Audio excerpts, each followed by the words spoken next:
answer. Ask a lot of questions concerning health, so that the Bible says, wash and do what? It did not say pray and watch. It said wash and pray. So we are here this morning to wash. So when you finish, we will now pray. Permit me to introduce to you my sister, our own person, a specialist, a art nurse. I discovered she only laughs whenever her husband is in Abuja. That's one thing I discovered. Whenever her husband is not in Abuja, she will not laugh. But when you see her laughing, you should know that her husband is in Abuja. Put us together and welcome Sister Lily Conrad. You see that now she's laughing at because her husband is in Abuja.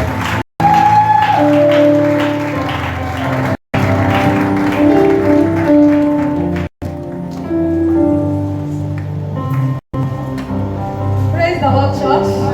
Daddy, thank you so much for the privilege. I'm so grateful. Thank you so much. I'm going to start by dedicating my little motivation to all the people that are suffering from hypertension. Hypertension is a big challenge among us. And so everyone who is trying their best to check their blood pressure, to eat less of salt, and taking their medication every day, I'll say thank you for doing that. Thank you for taking care of yourself. Because you're here this morning. If you have not done that, your family will be in financial crisis. If you have not done that, your children might be suffering. So thank you so much for taking care of yourself. Thank you for maintaining the persistence. We know it's a chronic disease that does not go. But thank you for living above it. And I'm grateful because I can speak to you. Thank you so much for having me.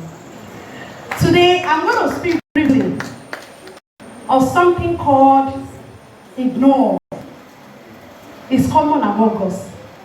We have ignored so many things that have put us to a place where we cannot escape.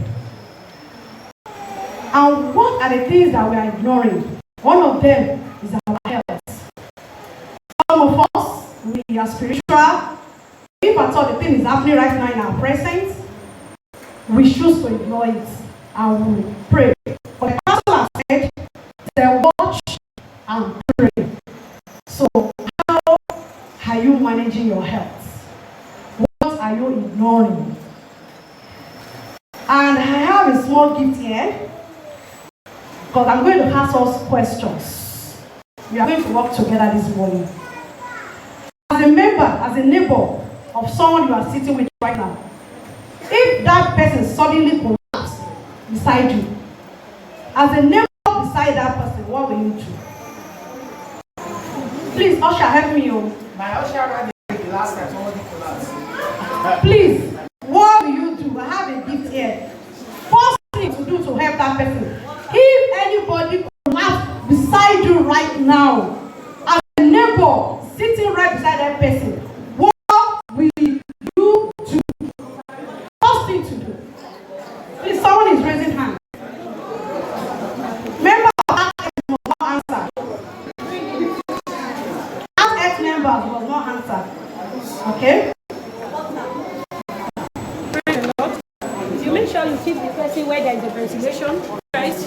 Then make sure you remove the dress so that ventilation will enter and the person in water. Any other person? That is your man, ask member. You are not entitled to answer. Please say something. Please give her a phone. Give her a microphone. Thank you. The water. Okay. Any other person?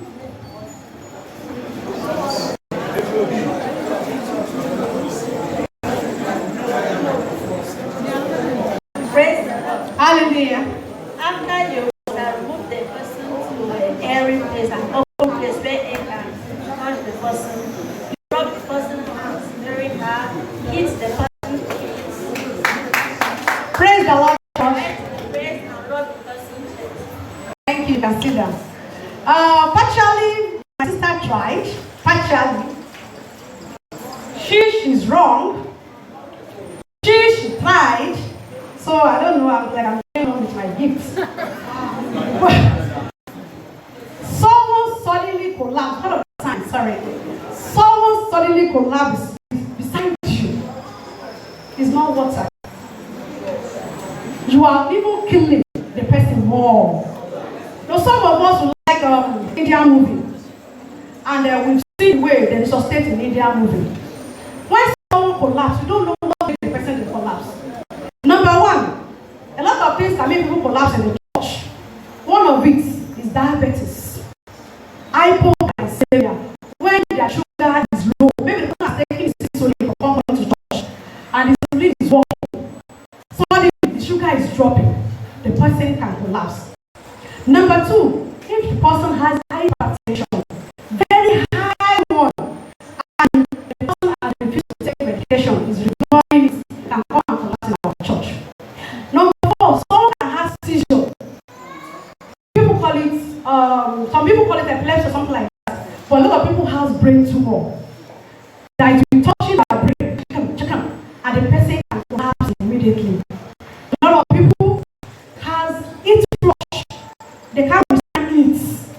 When you see it, they won't get themselves. They become so confused and they can collapse. Some people are going through menopause syndrome. It is one of it. They feel so hot and they can collapse among us. So the person that is collapsing, things are collapsing with it, and one of it is airway. When you are breathing from your nose, it's going down to the lungs. At that time, those things are getting closed. So when you are giving the person water, or when you are giving the person oil, the person can mistakenly take it to the wrong way. So you are killing the person. And someone can have what we call cold, extreme cold. At that time, there is vasoconstriction. The blood vessels are becoming tight, and you want to help. You pour water and you add fire to the cold. The thing becomes closed and the person enters shock. So you can see your water has harmed the person. But the first thing you do when someone is about to collapse beside you is create a safe environment. Create a safe environment. Because the person that is collapsing does not know what is going on.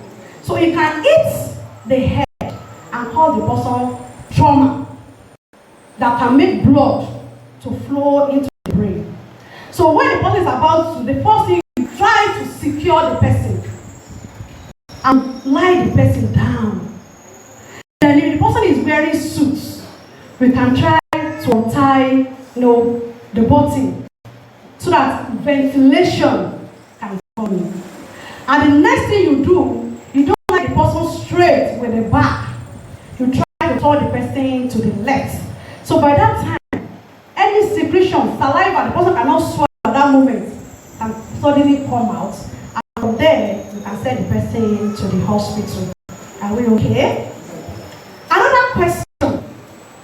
If a child mistakenly drinks something that we are not aware of, what will you do first?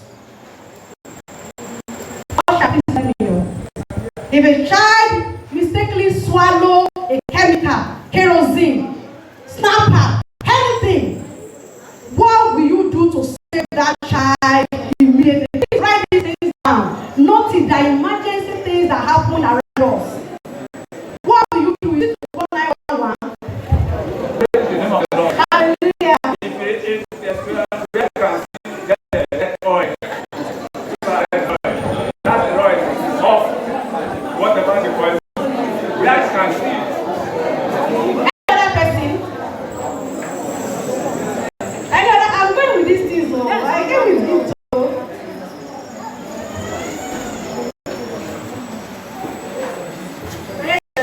Hallelujah. You try as fast as you can to sanitize your hands. Dip your fingers into the person to make the person to go. Once that person throw up, you press the person's stomach. Make sure that the person vomits out. Okay. Thank you, sir. The two answers are wrong, and one cause danger. Number one, like I said, oil is our normal practice, and that's why we are here this morning, to change, to learn, and to unlearn. Actually, when you say give oil, what's the chemical behind your oil? They are trying to give the oil to neutralize the chemical.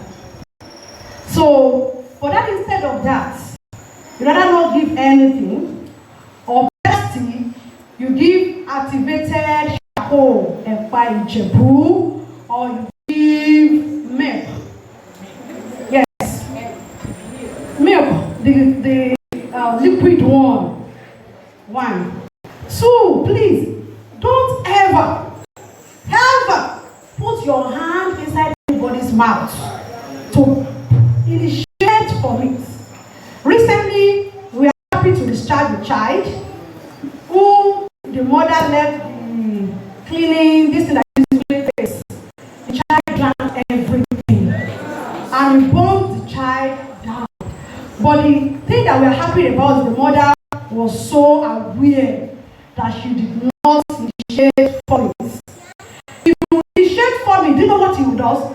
He said, no, the thing has bumped this pipe down to the stomach. It has gone. And one thing about our stomach, our stomach says air. It has acid. So it will be fighting for you ahead of any procedure that's coming. But it also has acid. So when you now initiate that from it, you are creating another acid to come back from that child. When the child